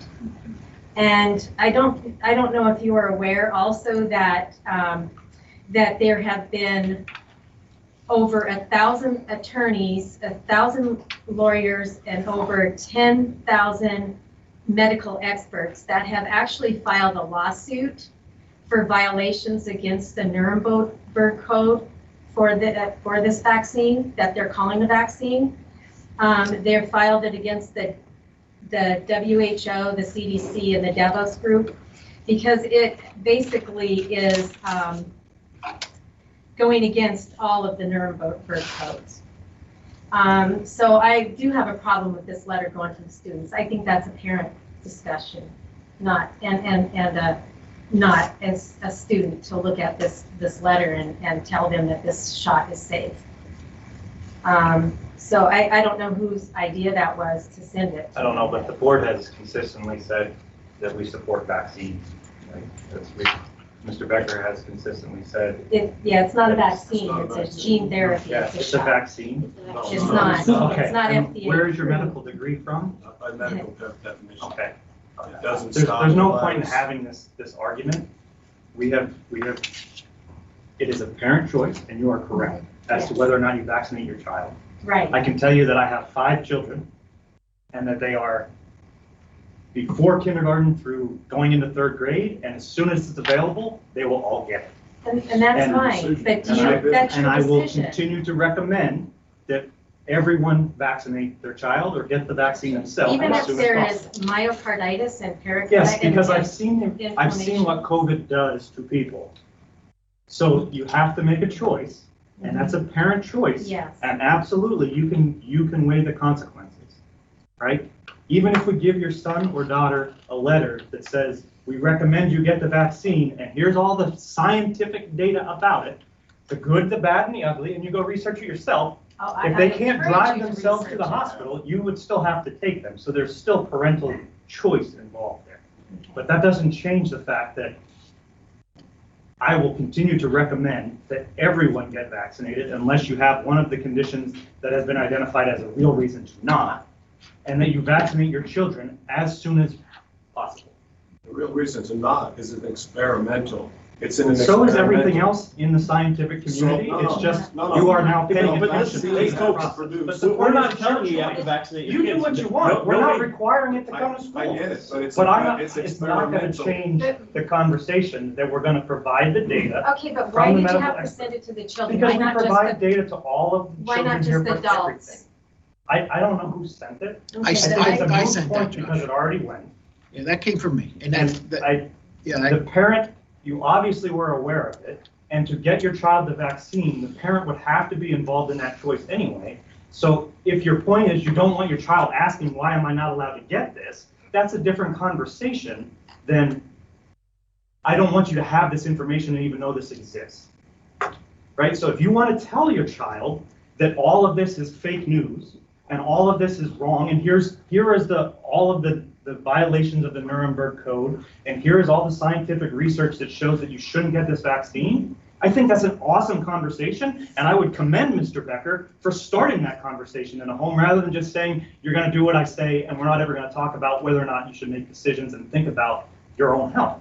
I think that's a great conversation starter to say, there's lots of information out here, and the rest of your life, you're going to be bombarded from all of the pharmaceutical companies with, you should take this pill to fix this problem. And here's a great opportunity to look at why that may not be the right thing to do.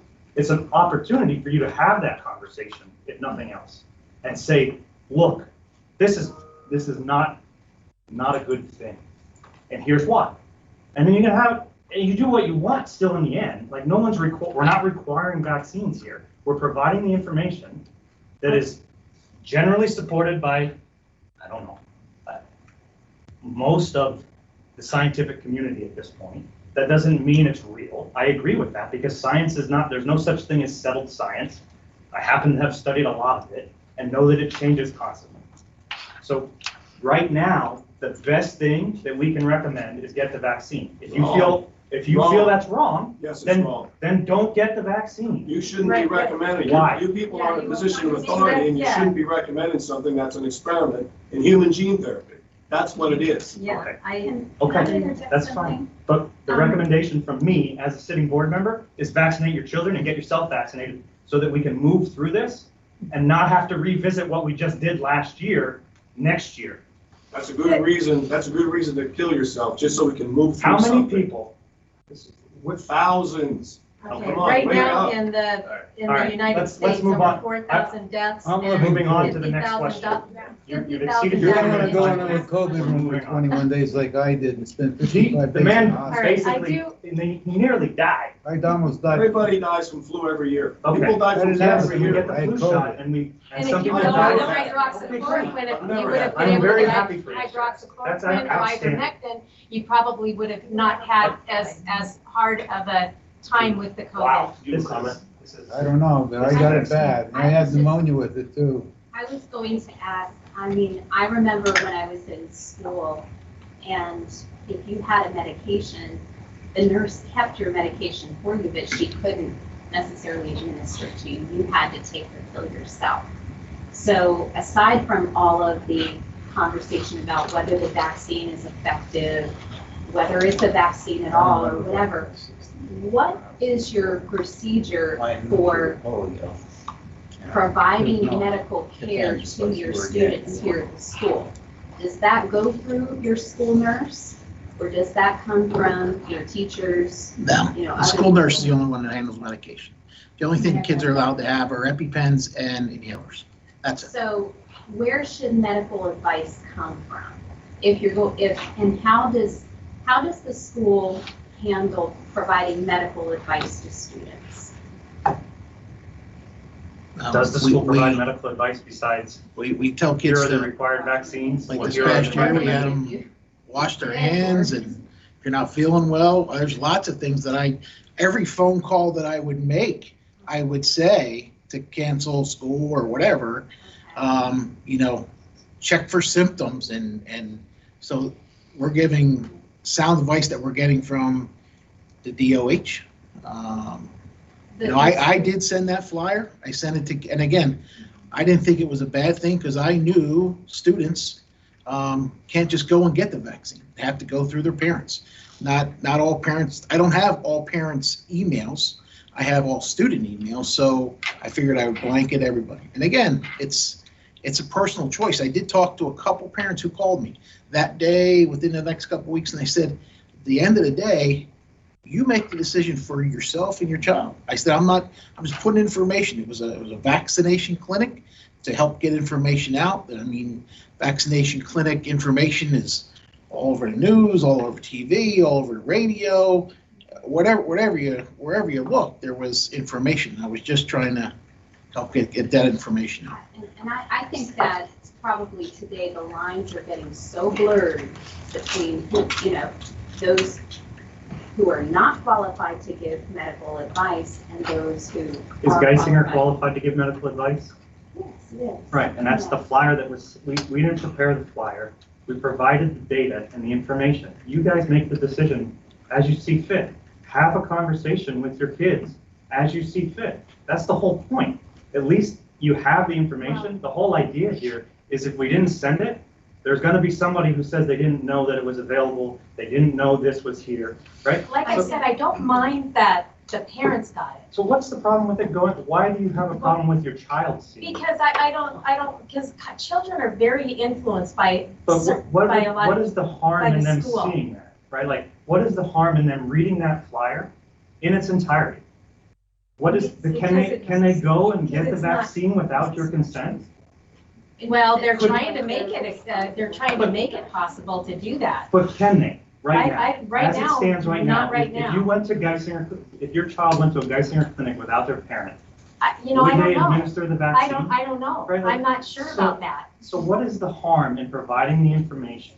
And like I said, if you are convinced, as the gentleman behind you is, that this is not a vaccine, that this is gene therapy and is going to kill you if you take it, despite all of the other evidence out there that says the contrary to that, if that's what you're convinced of, have that conversation with your kids on how to, Yes, and I did have work through data, how to be critical of information that's presented, so that when they are 25 years old and being told that they should get Botox or being told that they should do this, they can critically assess whether or not what is being presented in an advertisement makes sense. Like, I did have that conversation with Right, my kids so- after I found out that it went to them. So- So, but I don't think it's right for the school to send this to the children. I think it's a parent, the email should have just went to the parent. That's my opinion. yeah, and that was my point with why I disagree with that. Like that's what I was saying. As I think providing the information to everyone, including children, is more important than what is the right answer. Right? Because the district's not requiring anything. We're And not requiring that you get a vaccine to come back to school and not be masked. We could require masks if not vaccinated, the way it sounds. We're not looking at that. Well, Right, and like- that was my next thing. I'm wondering, like, where are you with the masks? Are you planning on having the children wear masks when they come back to school if they're not vaccinated? And do you know the dangers of the children wearing masks all day Right, long? so I'm going to how- answer for Jim on this because we didn't have a choice last year. Yeah, I There was no understand that. choice at all, so I don't want to I revisit get that. I understand that. This board has repeatedly said that as soon as we can move away from the masking, as soon as it is allowed, we would support that as a whole, right? Okay. So if the guidance allows us to do so, then that's where we're going. If the guidance or the mandate requires us to do it, to stay in person, we're gonna mask, right? Like, Well, even we don't if- even even know if what, it causes- it's a moot discussion because we don't have the new guidance or the new mandates from the state yet that are probably not gonna come until Well, right that- before we go back to school. Okay, and So- that's why I'm trying to explain this to you. Are you aware that the children sitting on, so when this comes up, this PDE or whatever you have these guidelines, I want you guys to fight for our kids. Yes. Because and- wearing a mask all day cuts their oxygen off. It can cause bacterial pneumonia. I wear a mask. all Drew day. wears a mask all day, Well- she wears a mask all day. And I'm Kids are also eating- taking care of you while you're in surgery. And if you think that I'm lacking oxygen, We should probably discuss the other implications. Are you wearing one of the N95 masks? Or, see, the kids aren't. They're wearing these dirty masks I all wear day an long. N95 mask in certain surgeries. I wear a regular mask. And you in other probably surgeries. I change wear- them all often, correct? No. Well, then you might, I don't know. I'm just saying that these masks that the No kids one are here, wearing all no day one long. here is an advocate for unnecessary masking, and everyone agrees with you that I think they're like social development even. Yes, like, exactly. How do kindergartners learn to talk to each other? We just Right. had 3 of them speech there. learn how to interact with other people via computers and with masks on. How do you learn how to interact as a kindergartner when you're not allowed to go within 6 feet of someone and you're supposed to have your mask on so you can't see their face? Exactly. Right? But no one here is disagreeing with your sentiment. We agree with you, but you're talking to the wrong people. Right. We can't We make don't that have that decision. decision, right? We don't have that. But are you guys gonna fight for our There's kids, nothing to though? There's fight. nothing we can fight about. There's We can't nothing fight we if can they fight. say, you wear a mask Or you lose. Then where do we We're- go? we're- To the state to the- legislators, to which the we have state been doing representative. that. to the governor. To the We have been governor doing and your this. representatives, Yeah. because Your voice PDE, is as much as ours. PDE gives us direction. And we have to follow, or Jim goes to jail in some cases if he chooses not to follow because he's a state employee or gets fired if nothing else. And they control how much of our revenue comes from the state. Like a quarter or a third, right? So a third of our budget comes through that department and is tied to following the mandates as given. So it's not a, hey, we'll just lose $500,000 this year in these ESSER funds if we don't do this. It's the state just takes everything away if we don't follow their mandates, and then there's no way that we survive as a school. So you're being blackmailed. Yes, Blackmail. absolutely. Yeah. It's the same as the charter schools. We have $400,000 in our budget for schools that we have no say over their curriculum, their staffing, or how anything is administered. Don't you have lawyers that represent? We just voted no to not pay the invoice. Do you We not didn't. have a lawyer that represents your school? Yes, and what's he And you supposed don't to have- do? you He's don't gonna have- join with all you the don't other have the districts? law ability to go to the government and No. say, you can't make kids put something useless on their face like this? We can't stop paying the $400,000 bill that we're voting no to pay. They're gonna take it out of our account anyway. Even though we've just voted no tonight, they're gonna still take the payments that we just voted no on. Because we don't actually have control in this board. With our It athletics. is program. all set up to make it look like there is local influence on your school and your decision-making. So And the amount that we have, why are there 9 of us here? I have no idea, because we have so little Good influence. question. When does this Where will end? this all end? Are you? If you guys don't have the authority to make the decision, who does? The governor. The government. Well, we can forget about that, Governor. Yeah, I agree. You might as well talk to the wall. We've been here. Well, it's the same thing we had with the athletics. I mean, if we didn't follow everything that we need to follow, we wouldn't have been able to have any athletics involved. No mask. Like everything that we have done that has been restrictive has been out of necessity to keep the school open, to keep us in person, and to not have to cancel athletics. Right, or extracurriculars. whatever possible. Extracurriculars. Right, like I say athletics because that's what we were just talking about. So are we gonna keep on losing more and more freedom? You're gonna keep on losing more and more freedom? That's the way. They're gonna give you the golden ticket, you're gonna take it, you're gonna say, okay, we'll do this. What is the alternative at this level, right? Like the alternative is we raise property taxes to cover the other $7 million that will come out of our budget if we don't get state funding. The whole entire structure of school district funding in Pennsylvania needs to be reimagined because it doesn't make any sense. It doesn't make any sense the way it's set up. But And there's no absolutely control. no control at this level to fix that, right? So I feel bad for you. it's tough. I feel Like worse for us. so this week it's this group with your concerns, which we sympathize with a lot. Even though I disagree with your opinion on the vaccine, right? I support 100% your decision as a parent on what to do. It's your right as a parent, right? That is very different than 3 months ago. We had parents who were very concerned about why we weren't enforcing masking the way we were supposed to. Like, we have very little control, and everybody's target for their ire. We're the target of everyone's ire because it seems like we're making the decisions. But all we can do for the most part is rubber stamp what we're told to do from the state. It's ridiculous. So what's the point of having a school board? I've asked that question multiple times. What's the point? We can leave. There's another gentleman with a question in back. I would like to reframe this discussion from the perspective of about a dozen of the people here. Okay, my name is Gary Crump, 1779 St. Drive, and some of the intensity that we're feeling here is because the grassroots movement is rising up that's more frustrated than the school directors are over what you can't do. Okay, so let me introduce that if you allow me a few minutes to do that, because we're going to be around, okay? And we're trying to figure out how to be by your side and yet not accept what you're accepting. I'm not sure how that's going to happen, but we're going to do our best. That's how I ended up on this board, so watch out. That could happen, because that's part of our agenda, as needed. Write-in campaign, Yeah. I will. So let me give you a little background, okay? About a dozen of the people that here are involved with We the People of Columbia County. Now, I know some of you may have heard about it, some of you may not. It's really new, it's like 2 or 3 months old. And I happen to be on the planning committee. This is a grassroots movement. It didn't come in from somewhere else, but you'll hear a lot of things about people like us all over the country. That's because it's grassroots. That's because suddenly people are getting fed up and they finally decide to do something.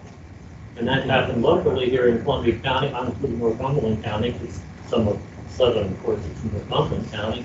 And some of the people here tonight's in Northumberland. So we don't care that it's Columbia County. We have people coming from Lycoming, from Luzerne, from Northumberland, and so on. In 2-3 months' time, we just exploded from nothing into like an average bi-weekly attendance of 200 to 250 people. Last Wednesday, we had a guest speaker. There was 400 there. Okay, but our focus is not on the big meetings, really. That's just the movement that gets people's attention. We are interested in working in every school district. And what you're seeing here, you have the privilege or the whatever, disgust of having this encounter, which is going to suddenly start appearing all over in Columbia County and beyond that, because I've already had inquiries from outside of Columbia County. Because I am the person that is coordinating the school district outreach throughout the county. So we're trying to discover how to work with you. At the same time, it's apparent that we're frustrated and we don't agree with you in some things. So you have limitations, and we believe that with enough effort on our part, that we can affect not only the local area, but the state and the federal government. And our real issue, honestly, is your issue, and that's the federal government.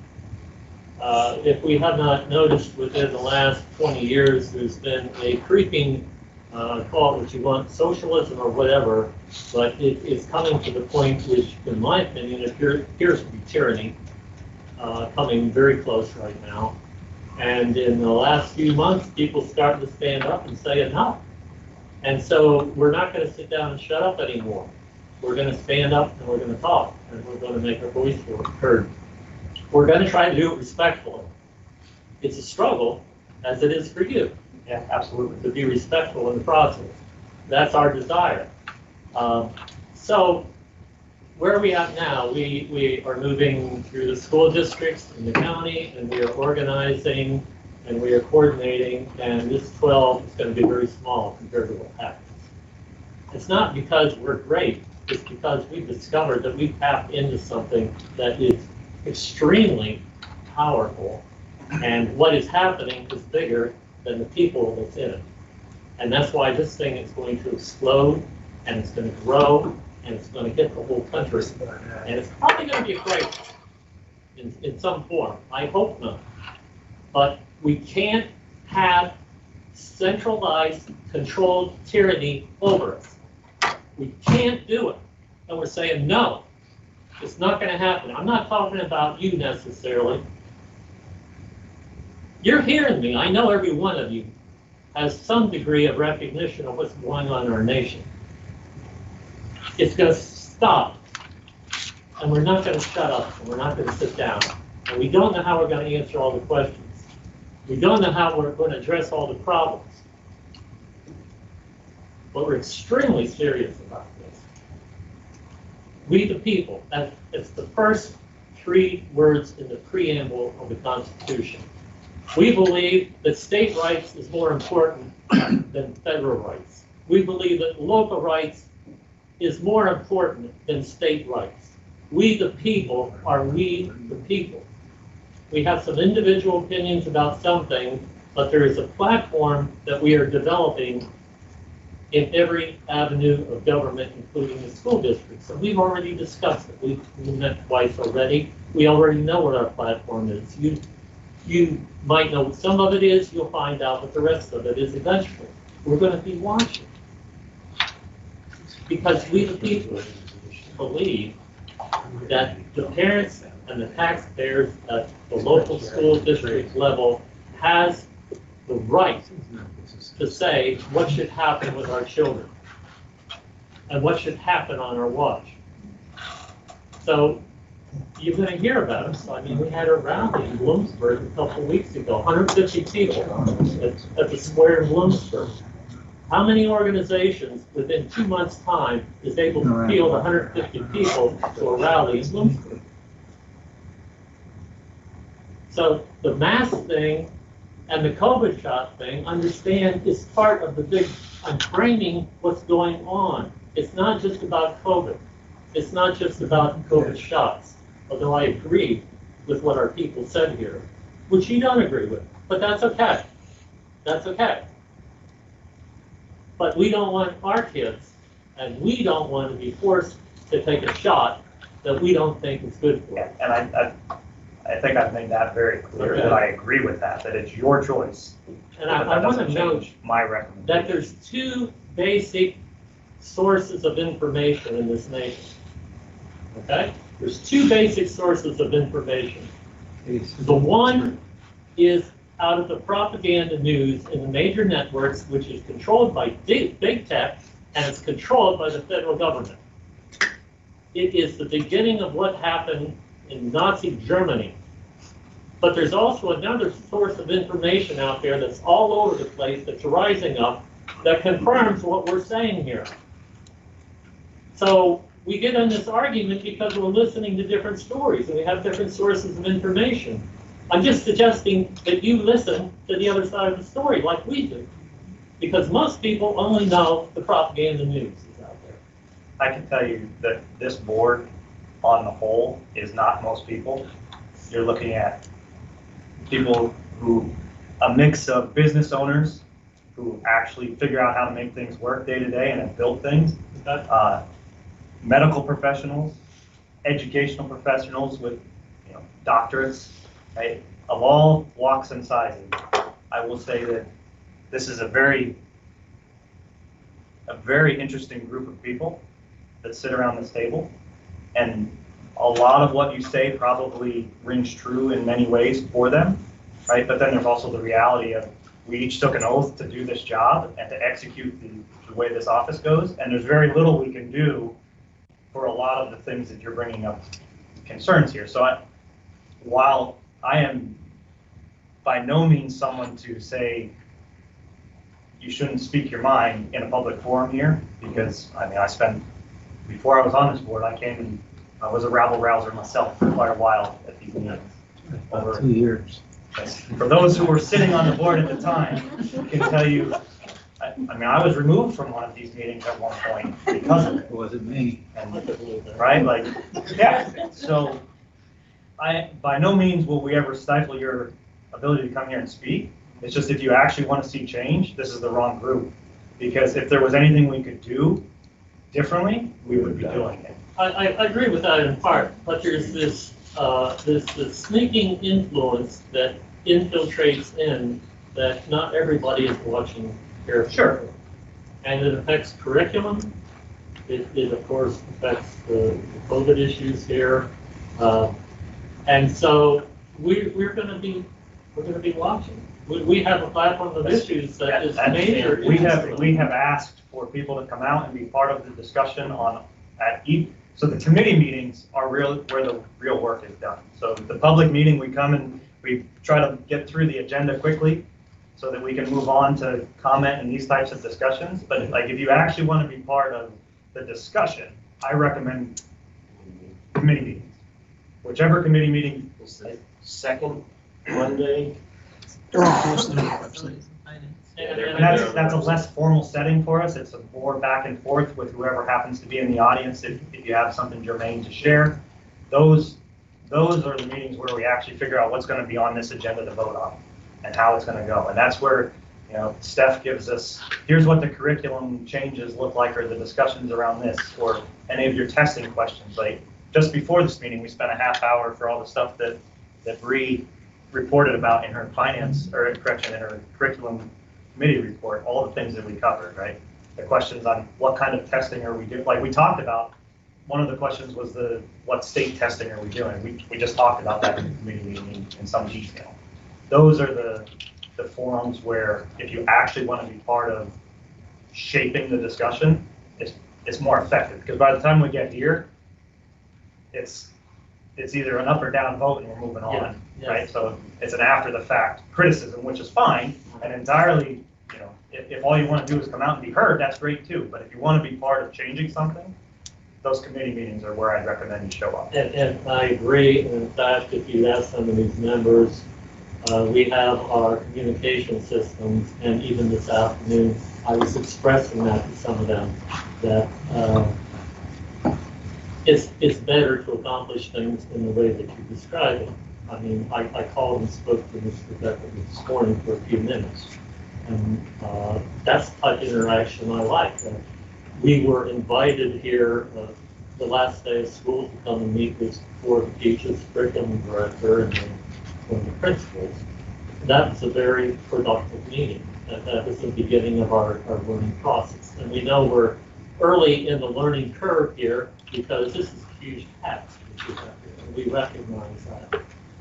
So we're ready to engage, and we expect our numbers to increase dramatically, not because we're super PR people, but just because we're observing what's happening in the world around us. I have to give Biden administration credit with causing we the people to arise, because they're making things so nasty and ugly that the we the people are finally standing up and doing something. You're smiling because you agree with me. So we really do have some things in common, I would say, and I'll shut up here pretty quick. But I just thought it was good for you to understand that we can focus on the issues as we have here, but there's a bigger framework of what's going on, of what we believe in, and that is what's driving the specific questions we're asking. So, thank you. By all means, thank you for hearing me out. Board especially, I don't think we've ever told anybody not to speak. That was one thing I believe happened when some of us were trying to talk before the meetings, before we were on the board, and by all means, the committee meetings, you have things to bring up, by all means, please come. There's a lot of work to do, so if you show up, we'll probably ask you to contribute more than just thoughts, because there's a lot to get done, and the people sitting around here, like I said, are all professionals and business owners and have, real jobs. So the 40 hours or so a week that we end up putting in at times for this unpaid role is, we'll take all the help we can get. So at the committee meetings, we're allowed to speak It's free. freely. We don't have to be on an agenda or Obviously, anything. take the time, and you can't just. I mean, we have a discussion item, so we stick to that. Yeah. Stick to that discussion item, we're not just gonna go off. There is a There's period no of public right. comment. There's a period of public comment at the end where you can talk about anything that's related to that committee. But if we're talking about a topic, whether it's facilities here at the school, and you want to interact, absolutely. Interact. It's As not long like as you're it's staying specific. focused on that Okay. topic. But if you want to talk about something else at the end, that's fine too. Okay. But you're more than welcome to interact when, we got to follow that agenda because we do got to get that work. And it won't be the full board for all of the committees. Right, No, yeah, I it's just understand only that, certain yeah. members. Yeah, I was at Facility quite a will few of the finalize. meetings a few years ago before COVID. I will tell you that anything that was 2 years ago is dramatically different Yeah. now with the significant board turnover. We specifically, because of some of the concerns that have been mentioned here, we have dramatically revamped the way that not only the administration functions, but also the way the board functions. So I want to say something, and it has to do with helplessness. I always teach my students to be intellectually honest, to be inquisitive. I don't try to indoctrinate them with my viewpoint. And I definitely don't give medical advice this whole last year on whether to get the shot, whether it's good for you, whether you should wear a mask. And other teachers were doing stuff like that. I stuck to my curriculum. And I think it's very important, especially now, that we don't learn to be helpless in our situations. Teaching in the public sector, and I'll out myself because I was the English department at SSB Cyber for 13 and a half years. I'm retiring early this year, so I'm leaving public education and going to be an entrepreneur. But and I see what's coming down the pike in education. My goal eventually is to have a small one-room school, a low-cost school. I'm not in it for money, but I love to teach. And one of the things I love to teach as an English teacher is the historical background. We look at the Declaration of Independence. We look at Thomas Paine's Common Sense. We look at the Federalist Papers. And what was happening back then was you had divisions of people. You had people, some people saying the Tories said, there's nothing we can do. We're loyalists. We're loyal to Britain. And what are we going to do? How are we going to come against this great empire? And they said, we're just going to be the cog in the wheel.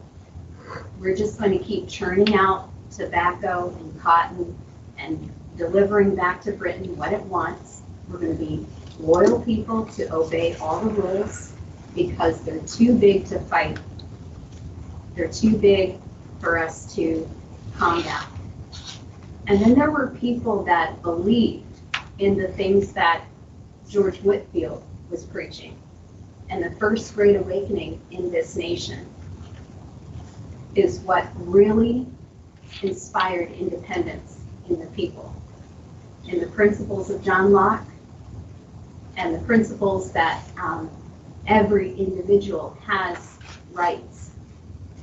And I think that's what we're forgetting as we become indoctrinated by a socialist system, that the group becomes more important than the individual, than the power and the gifting that is within the individual and what the individual has to offer to all of humanity.